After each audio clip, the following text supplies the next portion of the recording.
All good things must come to an end. The Auburn Tigers lose on the road against the Arkansas Razorbacks. Then it's a War Rapport Wednesday as we talk about everything going on with the football situation. What's up with Bryan Harsin? There's a lot to get to. You are Locked On Auburn, your daily podcast on the Auburn Tigers. Part of the Locked On Podcast Network, your team every day. Yes, welcome on into Locked On Auburn, your daily Auburn Tigers podcast. I'm your host, Zac Blackerby, and thank you so much for making Locked On Auburn your first listen every single day. I am the publisher for all Auburn coverage for Sports Illustrated. You can check out my written work at auburndaily.com.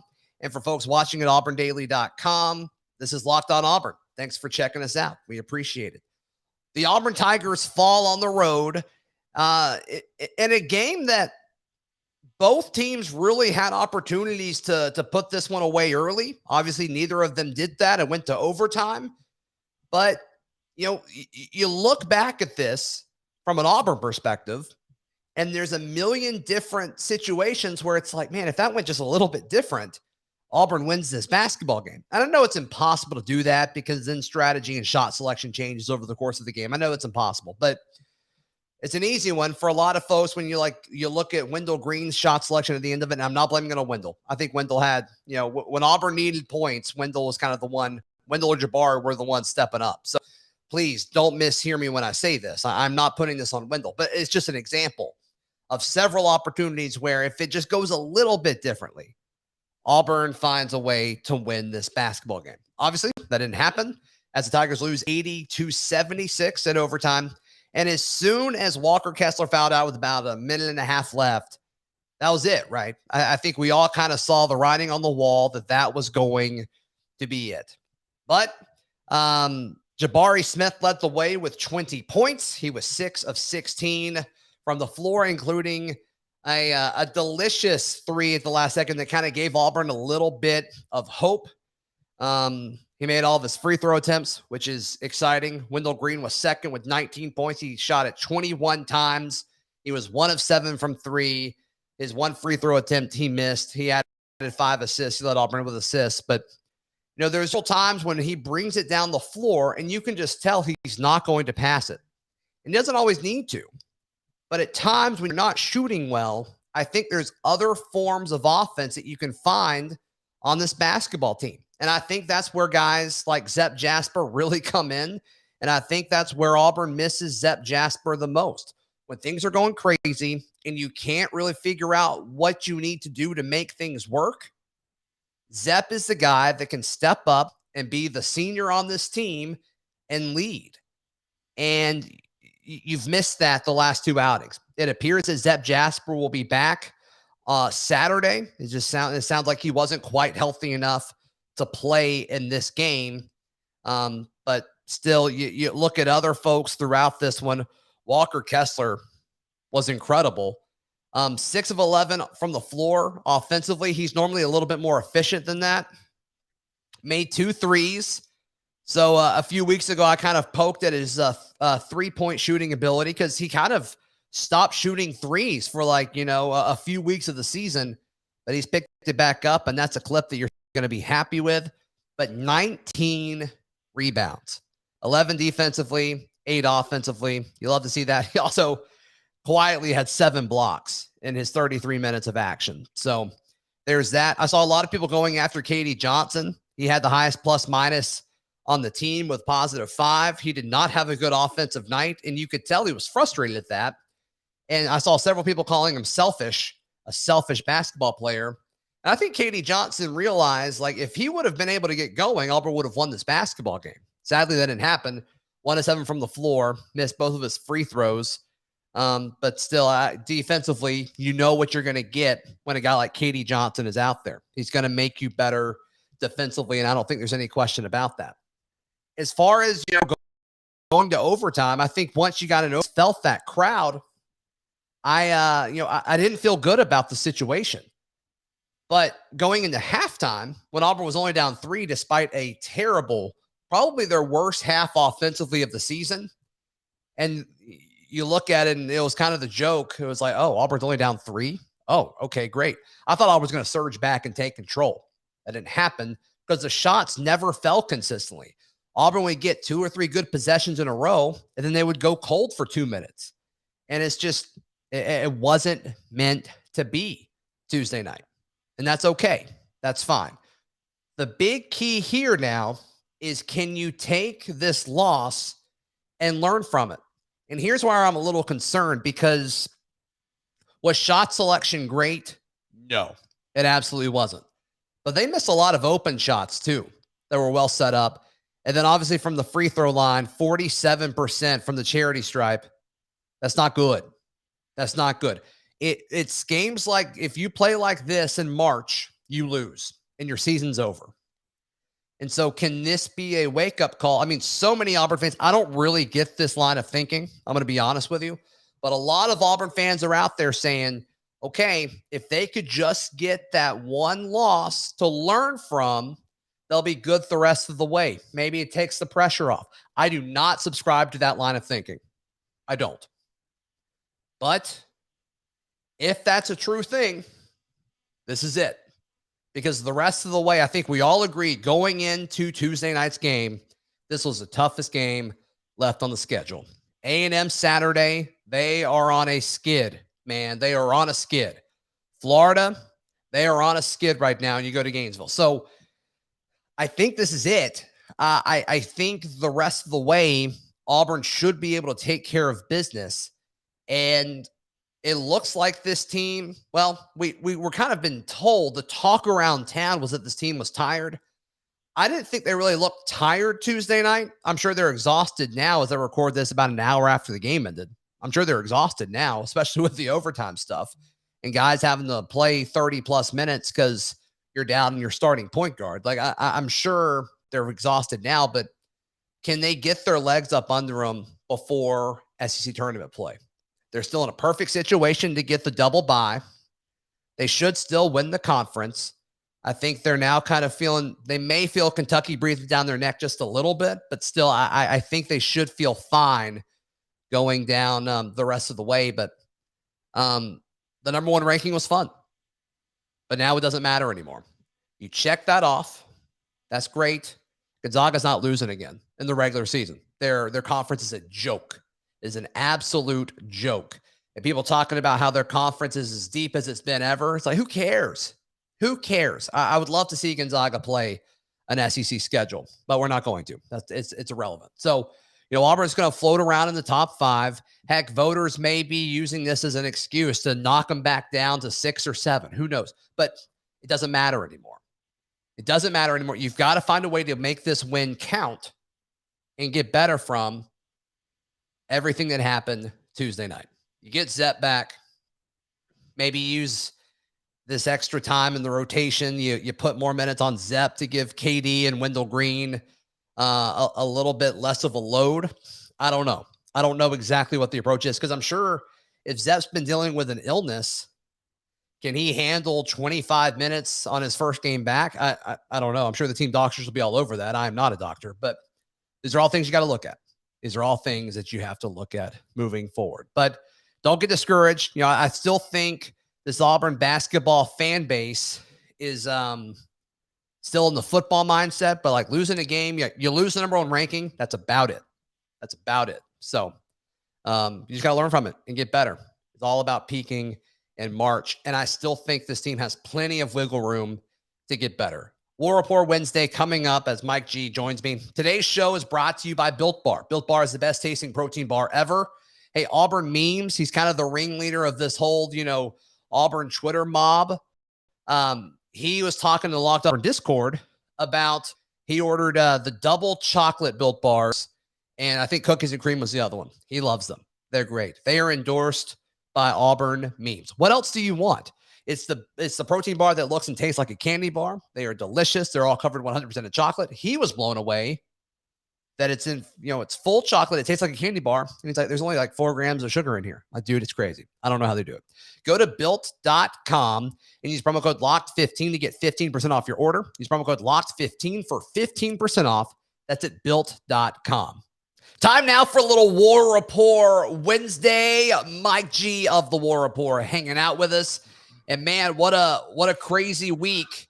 Oh, what a crazy time at Auburn we find ourselves in the middle of, with the latest installment of all the downfall is now pointing towards Zach Etheridge. He is reportedly the lead candidate for Georgia's open defensive backs coach position. The guy they had has joined Mario Cristobal's staff in Miami, but this would be a big loss. I think the way that we've heard Zach Etheridge talked about and described as an assistant coach has been nothing short of, extremely valuable for this team. Yeah, I agree. And everybody's bugaboo right now, Zach, is recruiting. Yeah. And you're talking about somebody who is also an ace recruiter on this staff, and losing him to Georgia would be a big hit. I mean, not that they're having any issues recruiting over there right now, but man, to have one of your best recruiters go to your rival, especially during a time of turmoil, right? It would be a really big hit. And he's an Auburn guy too, right? That's it. The former player aspect is a different. You kind of look at it through a different lens, right? Yeah, definitely. I think it hurts. There are a lot of things that sting about this. At the end of the day, when a coach gets fired, Zach, it's, a lot of people think about just the coach. But the truth is there are upwards of 40 to 50 families that are affected by these decisions. So, our coach, depending on who you ask, is going to get $1 million buyout, millions of dollars in buyout. These guys who work under him are not getting that. So I can't say I bemoan anybody for doing what's best for them and their family in this situation. So, if Georgia's breaking them off the bread, it hurts, but I can't say I blame them. The former player aspect is interesting because I think if he was just a normal coach that didn't have ties to Auburn, I think you could look at this and say, okay, maybe with what's happening at Auburn currently has no impact because Georgia has won a national championship. You get to go join and help defend a national championship, against, one of the top programs in all of college football. But the fact that he, has ties to Auburn and all of that, I think, makes it look a little bit different. Yeah, but there's a chance that this is a conversation, even if this stuff isn't falling apart, right? Correct. Yeah. So let's be clear. It's the timing of this that stings the most, because if you're a good coach, it is your dream to coach at your alma mater. But if you have aspirations to coach at a higher level, you're going to have to leave. And there's only one head coach at every school. So, it feels kind of wrong, but at the end of the day, this was going to be inevitable if he was going to be a good coach anyway. Yeah. So, just the timing is really what stings about it, and where as well. But what an awesome opportunity for him to go and work with premier talent, average top 3 recruiting classes or whatever. Crazy. And work under a coach who had one of the best defenses we've seen in the SEC in a really long time. You're right. And Will Muschamp is the co-defensive coordinator at Georgia. And was it 2007 when Etheridge played for Muschamp at Auburn? Is that right? 2007? That's correct. Yeah. Yep. So there's the tie there. So there you go. Mike G, what are your big picture thoughts about what is happening with the football program? There's a lot of rumor and innuendo going on, right? So, there's the personal stuff, which is complete trash. Anybody spreading that is, needs to reevaluate their life goals. Yep. And then there's the coaching aspect of it, right? Where you've got a guy and he's come in and he got a year. That year was rough. A lot of coaches' first years are rough. But, depending on who you ask, this change seems geared at this wasn't the guy we wanted to begin with. And we just so happened to get enough ammo in terms of just strictly performance on the field, Zach, to say, instead of letting this ship continue to go this direction, let's go ahead and make a change and pull the plug now. Now, I almost don't have an issue with that if they just quietly pay the buyout and move on. Right. But the process has been mismanaged to the point that it's hard to justify. They rallied a lot of people around the guy that they were trying to fire because of how they've handled this process. Now you have players who have come out and said certain things, and you've had players who have come out and said the exact opposite. My fear is in talking to current players and current parents of players is that this might be something that sets us back depending on who they decide to hire, 3 to 4 years. It might be difficult to recover from quickly. Yeah, I mean, this is going to have a lasting impact, I think, unless whoever is the head coach, whether it's Harsin or the guy after him in 22, unless they just win more games than they're supposed to. I mean, winning fixes everything. There'll always be questions about control and, who's actually making the decisions and, all the things that are tied to that. I mean, but I don't see that changing anytime soon in Auburn. And Auburn proved that they can win in this current climate. Obviously, 04 was a long time ago, in 2010 and in 2013. But I mean, even in 2017, Auburn was so close to making the college football playoff. And if there's a chance, I think there's a solid chance if Kerryon stays healthy, you get to that point. So, I mean, Auburn can win with the current dynamic that it's at. It just, sometimes it seems to get in its own way. Yeah, I would say, Zach, that, again, depending on how you're looking at it and who you think is actually in control of this, it's not just about winning. It's about having their guy and winning. So why do I say that? I think part of the urgency of pulling the plug is the people who are pushing this don't want to risk him having a good year next year and then being stuck with him for 3 or 4 more years. And that can't be understated. It happened with Tommy Tuberville in 03. They wanted him out. They missed their opportunity, and then he turned in an undefeated season. They wanted Gus, and then look what he did in 2017. So they missed their window, and they were stuck with him for 3 to 4 more seasons. I think this is geared at not wanting to repeat history, so pull the plug now. Again, I wish they had just paid the buyout and moved on rather than start all this rigmarole about, Yeah, stuff. I mean, you could have controlled the messaging from the get-go if you just pull the plug, like you say, and did the buyout after signing day, and your messaging could be whatever you wanted it to be. It's just, hey, we didn't see him being the guy, long term, and so we went ahead and made the decision. And I think nationally, the conversation still happens around Auburn, but it's through the vein of like, okay, yeah, props to Auburn for, kind of knowing early if they wanted to move forward or not. And, they could go and find their guy. I think the perception would be totally different. But that's not what happened. Yeah, listen, we have a long storied history of not getting this right as an institution. So my hope is that we could, turn this around at some point. But I fear that they've dug a hole that's too big, the collateral damage is going to be there no matter what. If you keep them, there's damage. If you let them go, there's damage. So it's just about what they can stomach. I think that another thing that can't be missed in this conversation is the buyout money mattered, right? Because if it didn't, then they would have just moved on. But they clearly didn't want to pay his buyout. So the inventor of the buyout rests soundly in his grave, because that's what it's intended to do, to give the people pulling the trigger pause before they try to pull the plug in year one. Right. It's a War Rapport Wednesday. Today's show is brought to you by BetOnline. BetOnline has you covered this season with more props, odds, and lines than ever before. As football gets ready for the Super Bowl, the BetOnline.net remains the best spot for all your sports scores, podcasts, and news this season. But it's not just for football. BetOnline has up-to-the-minute info on pro and college hoops, NHL, boxing, UFC, along with real-time updates of current games. BetOnline, where the game starts. Mike G, what's going on these days at the War Report?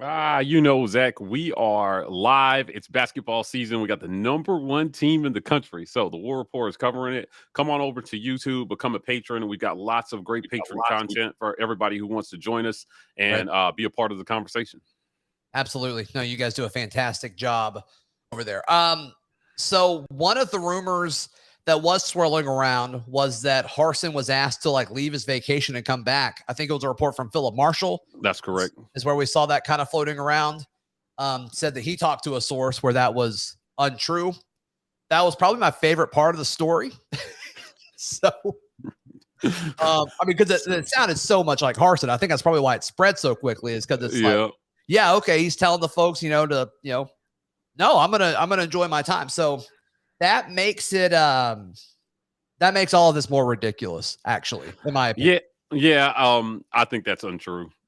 Lots of things are handled, virtually these days in the world that we're living in. Sure, So I'm not sure I'm buying that, but it's one of those things for the people spreading that narrative that makes the story just a little bit more salacious, right? Because the whole goal was to paint a picture of this guy that was less than flattering, and maybe turn public perception against him. The problem was it backfired because they went a little bit too far with the narrative.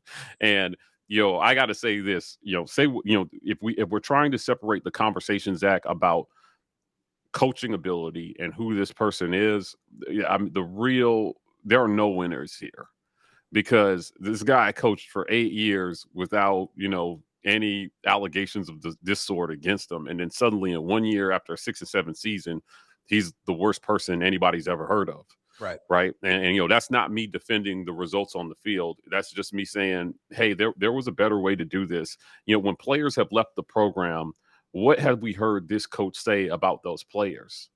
Nothing, right? Like, it's just been quiet. I have not heard where he's badmouthed anybody. We've gotten reports of and characterizations of conversations, but for the most part, the staff is doing what they should do. If the mistake is in private, it should be handled in private, regardless of whether you're choosing to move on or keep that guy on the team. I felt like this could have been handled that way. Now, the university has put out, we've heard two things publicly. We know that Jay Goose went to a board of trustees meeting and said, hey, listen, we're looking into things about our football program. We know that from the ESPN article, right? Correct. Right. Yeah. And those things are on record. So that's pretty close to public. And then there was the press release that we got from Kirk Sampson. You and I are both on that email train that said, hey, essentially the same thing. We're looking into things. We're not acting. Yeah. We're not acting on rumors and social media. I thought that was an interesting statement. So, but the irony, and Charlie Five mentioned this earlier in the week, they say that in response to like social media. So. Correct. But they let the narrative get out of control. And those are the only two public statements the university has made on this matter. Yeah. So everything else. We're recording this before the basketball game. So unless something happens during or after the basketball game tonight, that is true. So to me, I'm just thinking the university has said nothing. Bryan Harsin has made one public statement in response to, rumors that are circulating around about him. And this is kind of set up so that if for some reason the buyout in the case they were trying to make, somehow all that falls apart, they can give him one more year and really come back and say, hey, there were some things, we looked into it, there was nothing there. We stand by Coach Harsin. So I think that the chance, don't ask me about percentage of chance of that happening, but that is, I think that is the, I think that's the smart way to go about it. If you know that might be a possibility that you have to reverse course on some of these things that we assume are happening behind the scenes. You think it's fair that the longer it goes on, the more likely he stays? That's a good assumption, right? Every day that passes that this we get no word from them, I think it's more likely that he stays. Now, how much longer can they let this go on? I heard you say earlier this week that you thought today would be the day, or yesterday would be the day. And I've said Monday, I've said tomorrow, but here's the real thing. Ever since it started it really started last Wednesday night and Thursday, right? When this goes out on Wednesday, I'm having surgery, so I'm out of touch all day today. So it's going to happen. You know what I mean? I've been dreading the fact that like I'm going to come up from anesthesia, and my nurse is going to walk up to me. He's like, "So Bryan Harsin." It's not going to be your nurse. It's not going to be your nurse, Zach. It's going to be me. They're going to be like, "Hey, this guy wants to talk to you." Zach. It's like, Mike G, why are you here? Right. So I mean, listen, news has to come out soon. We know that. Yeah. So, there are a lot of people, the funniest part about this and what it's done to social media is everybody has a guy who knows a guy who knows a guy. Like my uncle is friends with a booster who said something, and he said that Hugh Freeze is it. And, and there's all these things. But the truth is there are a handful of people who actually know what's going on. inside this program and what's happening with this coach. And then also, Mike G, we have to assume that the folks that quote unquote do know what's going on actually do know what's going on. Right. I see. Right now, that may be a big assumption. Yeah, I see what you did there. So I'll tell you this. Last thing on this, Zach, is the Harsins are resolute. They are resolute, and I have confirmed that. They feel like they've done nothing wrong. He feels like he's done nothing wrong.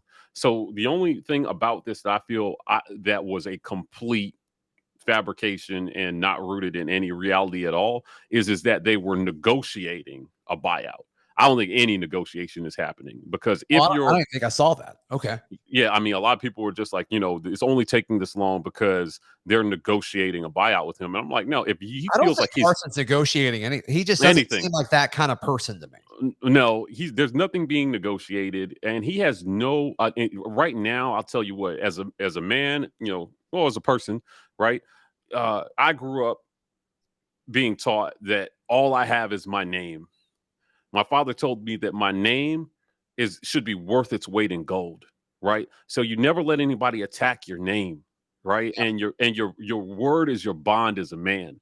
So if you're Bryan Harsin, beside the buyout money, your reputation matters. You care about your reputation, and you fight this regardless of what direction they decide to go, for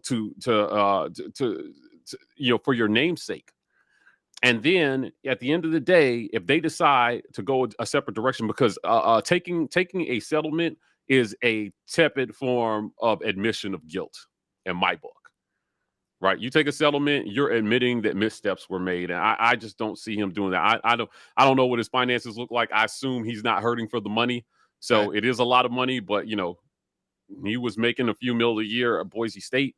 I don't think a settlement is likely. Now, litigation might be likely, but for the purposes of him not taking any settlement or backing down.